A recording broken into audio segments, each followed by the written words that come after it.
Halo semua, ketemu lagi di channel YouTube Aji Praposo.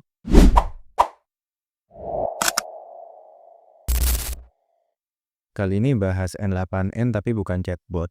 Kali ini saya mau share sedikit tentang OCR di N8N. Jadi OCR itu apa? OCR itu adalah OCR sendiri sebenarnya singkatan dari Optical Character Recognition. Jadi secara singkatnya OCR itu adalah teknik untuk membaca karakter dalam gambar. Jadi contoh yang paling sering diimplementasikan adalah baca data di KTP, di foto KTP. Kan KTP itu kan biasa formatnya gambar. Nah, itu kita baca menggunakan OCR supaya outputnya menjadi teks itu. Nah, di R8N sendiri sebenarnya udah banyak yang bisa pakai OCR gitu, tapi biasanya masih pakai service dari pihak ketiga, misalkan pakai Mistral OCR atau Google Cloud Vision gitu. Yang mana itu semua pertama membutuhkan koneksi ke mereka. Jadi via API lah. Kira-kira seperti itu. Terus kalau kayak Mistral OCR dan Google Cloud Vision itu sebenarnya berbayar. Memang ada free tier-nya gitu, ada batas gratisnya yang bisa digunakan. Nah, kali ini yang saya mau share adalah CR di N8N pakai Tesseract.js. Jadi Tesseract.js itu sebenarnya adalah JavaScript port dari Tesseract OCR engine. Jadi ada engine OCR, nama itu Tesseract. Teman-teman bisa lihat di websitenya. Teman-teman bisa lihat di GitHub-nya, namanya Tesseract OCR. Ini cukup banyak dipakai lah, udah lumayan besar komunitinya juga. Nah, terus ada yang port. Nah, Tesseract OCR tuh sebenarnya di-build-nya pakai C, pakai bahasa C. Terus ada yang di ngeport ke pakai JavaScript gitu, namanya Tesseract.js.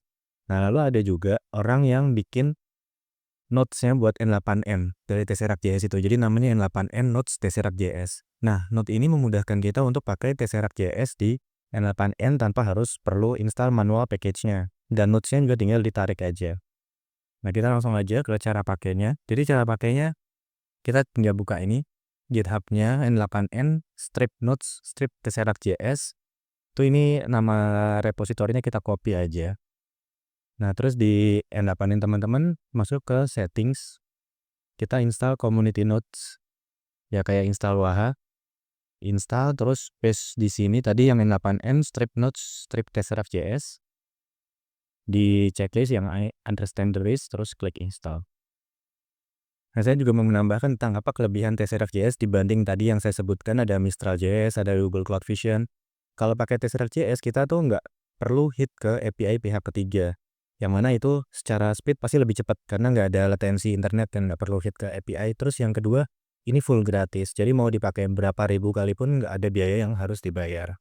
Cuma memang mungkin secara kualitas, terutama untuk baca gambar-gambar yang agak buram, pastinya lebih bagus yang pakai service pihak ketiga kayak Google Cloud Vision atau Mistral OCR tadi. Jadi balik lagi ke kebutuhan teman-teman kalau kira-kira gambar yang mau dibaca, yang mau di OCR itu mostly gambarnya jelas, bisa pakai Tesseract.js aja. Nah, ini udah terinstall Tesseract.js-nya. Untuk cara pakainya sendiri, kita tinggal buat create workflow baru. Nah, ini untuk demonya kita pakai ini aja ya, pakai form aja. Jadi pakai N8N form. Terus form title-nya update KTP data nana. Jadi ini kita akan bikin form untuk upload file KTP. Formatnya bisa JPG atau PNG atau JPEG.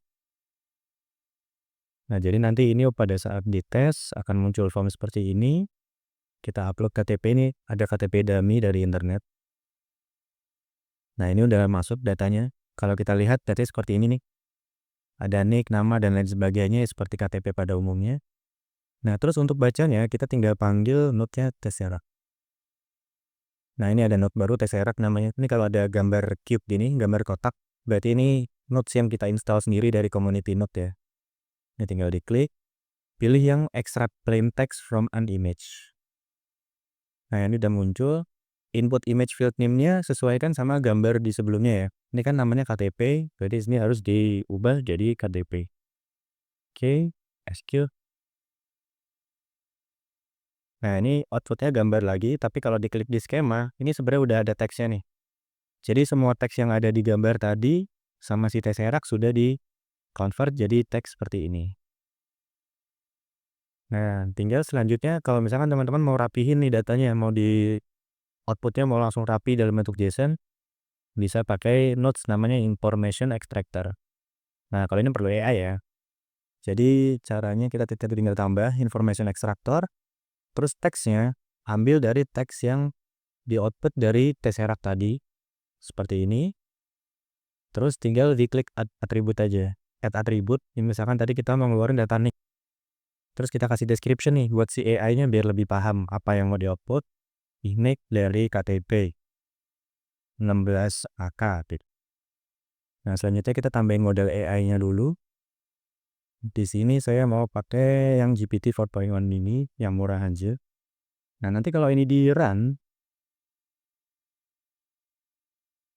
nah dia otomatis outputnya Nick ngambil dari sini, dari hasil si Tesseract tadi. Nah, selanjutnya kita tinggal tambahin aja, teman-teman butuh data apa, misalkan name, nama lengkap dari KTP. Ini required-nya di checklist aja biar dia berarti mengeluarkan data. Terus selanjutnya misalkan jenis kelamin, gender, keterangannya jenis kelamin dari KTP. Dan selanjutnya lah bisa diambil semua datanya. Kita coba execute. Nah, ini udah keluar datanya diekstrak dari teks yang sebelumnya sudah diambil oleh Tesseract.js. Nah, jadi gitu teman-teman, ini node Tesseract ini sangat berguna banget sih buat teman-teman yang butuh solusi OCR tapi nggak mau pakai pihak ketiga. Sebenarnya ada concern lain selain cost dan harus hit API, yaitu adalah terkait keamanan data. Jadi kan kayak kalau kita OCR KTP, berarti kan kita kirim gambar KTP customer kita tuh. Kalau kita pakai layanan pihak ketiga seperti Mistral dan Google Cloud Vision, itu kan berarti data KTP-nya akan kita kirimkan ke servernya mereka. Yang mana itu mungkin ada isu terkait keamanan data lah. Nah, kalau pakai Tesseract.js ini, semuanya dilakukan di lokal sistem kita, nggak keluar sama sekali datanya. Ya, tapi sebalik lagi, kalau selanjutnya kita pakai information extractor, ini tetap keluar ke OpenAI ya datanya. Jadi kalau memang mau full lokal, teman-teman harus parsing sendiri tadi datanya. Ya, itu tergantung kebijakan di tempat teman-teman lah. Mau di datanya mau benar-benar diamankan atau nggak ada masalah kalau itu di proses di luar sistem teman-teman. Jadi gitu aja video kali ini, semoga bisa menjadi referensi teman-teman. Sampai jumpa di video selanjutnya.